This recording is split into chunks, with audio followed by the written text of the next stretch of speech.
Hey there, welcome back to Reddit Dating, the best channel for Reddit cheating stories. Be sure to like, subscribe, and hit the bell notification for more stories like these. Now, let's get into the video. In November, girlfriend 22 female slept with bartender 31 male at a work party. She finally broke down and told me everything today, claiming she had been taken advantage of. I'm feeling ill and don't know what to do. Do you think this is a form of deception? Background: I, 24/M, have been dating my girlfriend, 22/F, for over 3 years. We do not share a residence. We were both living at our parents' houses while at university, but I recently graduated and now live on my own with a roommate. She still lives with her mother, but we've spoken about moving in together. I work full-time in an office, and she attends classes while also working part-time in a restaurant. She started this employment in early November after being recommended by a friend. She complained that despite the fact that she was in a relationship, several male staff members persistently flirted with her and made inappropriate jokes. This includes the bartender, 31/M, at the restaurant. The workers held their annual Christmas party at the restaurant in late November, just a few weeks after she started. Because the restaurant is closed on Tuesday mornings, it was on a Monday night. My partner was also going to be house-sitting/dog sitting for a buddy later that week. She was required to feed the dog every day and was permitted to stay overnight if she so desired, starting Tuesday. We were discussing how we both felt it was hot to be at someone else's place, and how we planned to have a few wild nights when we had the chance. This is my side of the tale. The night of the party, I stayed at home. I was told it was strictly for staff, no significant others, and I had work in the morning, so I had no trouble staying in. I dropped off my girlfriend and texted her throughout the night. Around 11 p.m., I informed her I was going to bed and bid her good night. I was still awake for another hour or two, but based on her texts, she was fairly inebriated and having a regular conversation was tedious, so I didn't want to text any more. I texted her the next morning and didn't hear back until around 2 p.m. when she told me she was severely hungover and had slept the entire day. Despite the fact that her mother's house was just around the corner from the restaurant, she stated she chose to go to the dog-sitting house a day early because it was on the way to the bar where some people went after the party. The homeowners apparently left early Monday night. Later that night, we hung out and she showed me images from the party. I was offended when I realized that most folks had brought their significant partners.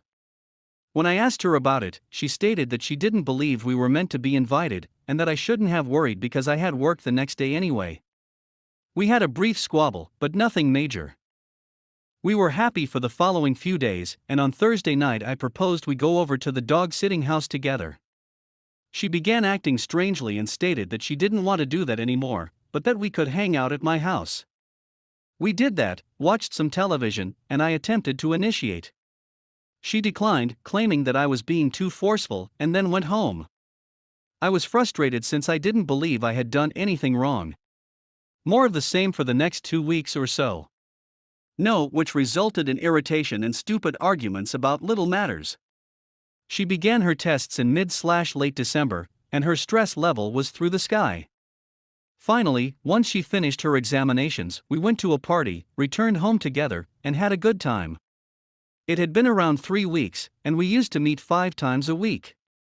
We continued having a lot of over the Christmas holiday, but things still didn't feel right. There were numerous disagreements.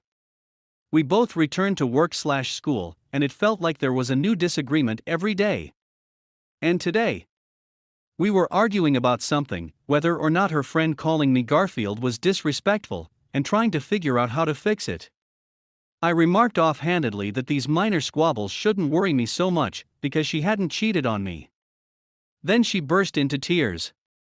She began sobbing and confessing that she had made a major mistake at the Christmas party. She stated she couldn't bear telling me and wanted to commit suicide. Her point of view. I forced her to tell me what happened when the tears stopped.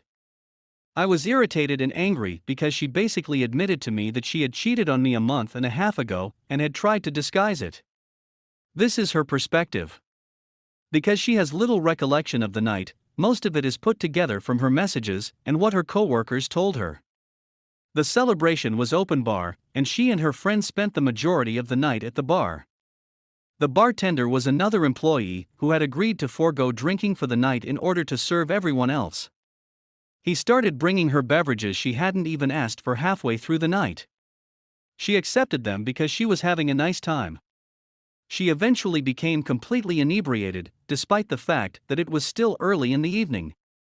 She had no recollection of me texting her goodnight at 11 p.m. She texted the dog-sitting service at midnight, wondering if she could come over that night. Of course, there was no response because they were on an international flight somewhere. Everyone drank till around 12:30 a.m. The bartender transported a group of people from the party to a pub at 1 a.m. He returned to the party to transport the final carload of guests to the bar. Everyone else had returned home by this point. Except for my girlfriend, he dumped everyone at the bar. He told the others he'd drive her home, but they all went back to the dog-sitting house together. I don't recall the specifics of what happened next. She did, however, send a snapshot to their work group chat at 3 a.m. It consists of her, the bartender, and a dog in a bed. Although you could only see their shoulders, they were clearly shirtless. She added a remark that read, "I hope everyone has a great time." I'm sure we are. She claims she has no recollection of what happened. She awoke around lunchtime on Tuesday, astonished that she wasn't in her own bed. When she got up, the bartender wasn't there, and there was no sign of him. She assumed she had planned to go out to the bar later, which is why she requested to remain at the dog-sitting house rather than her own. She apparently didn't find out what had happened until Thursday, when she was speaking with a friend. She was shown the image she had sent, which had subsequently become buried in the group conversation. She still claims she has no recall of anything, and that she was terrified and didn't know what to do. That's why she refused to accompany me to that place, and why things between us became so strange. She claims she didn't want to inform me because she wanted to deny it to herself. There has been a lot of yelling and weeping since learning the truth today, and I'm currently home alone. These are my thoughts. First and foremost, I believe she was taken advantage of. She was completely inebriated, whereas the bartender was not, and significantly older. Her employees all agreed that the bartender informed them he was dropping her off at home and feeding her free drinks all night. I also feel she didn't recall it at first because there was a noticeable mood shift on Thursday, which corresponds to when she stated she found out. However, even if she was drunk, I can't help but think she was willing. I'm hurt, and it feels like I've been dumped. It's not like the bartender dragged her home and abused her. She worked out how to find a spot to go with him and appeared really happy in the photo. Why does it still feel like a ruse? I was told I wasn't invited to the party since everyone else brought their significant others. She had access to the dog-sitting house a day earlier than I had anticipated. She'd brought the key to the dog-sitting house to her work party, despite the fact that it was immediately next to her mother's house. The bartender has been openly flirting with her for weeks. She didn't tell me what happened for nearly a month and had planned to keep it a secret for the rest of her life.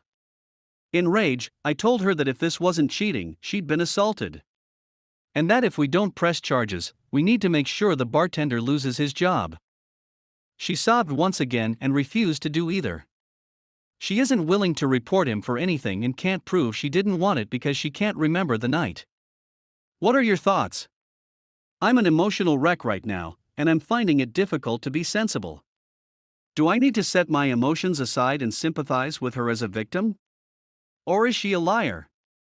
Before this, everything was okay, and I had hoped to spend the rest of my life with this girl. Update.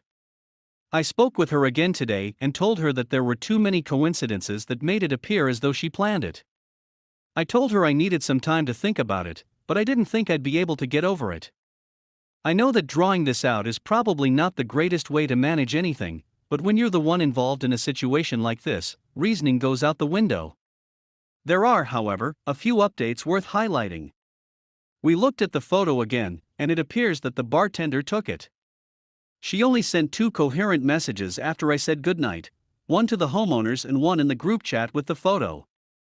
During this time, she sent a couple other stupid texts to a non-work friend. She gave me an earlier message in which her friend stated that the party was strictly for staff. She said she had only messaged the bartender through the work group chat. She gave me his unaccepted Facebook and Snapchat invites and claimed she didn't even have his phone number.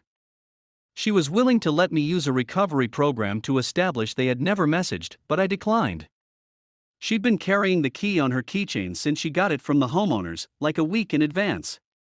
She is so certain of this that she was examining images she took of her odometer reaching 100,000 miles to see if her keys were visible, but there was no confirmation. She stated that she was willing to report the bartender to work for harassment, but she was still hesitant to seek charges. She still went ahead with it and kept it a secret from me, so even if her narrative is absolutely true, I'm not sure I can move on. Update 1. I've decided to stand with my partner and support her while we work through this. I'm not going to pretend that everything is good, and I'm not going to promise that we'll get through this. To be honest, I don't think we will.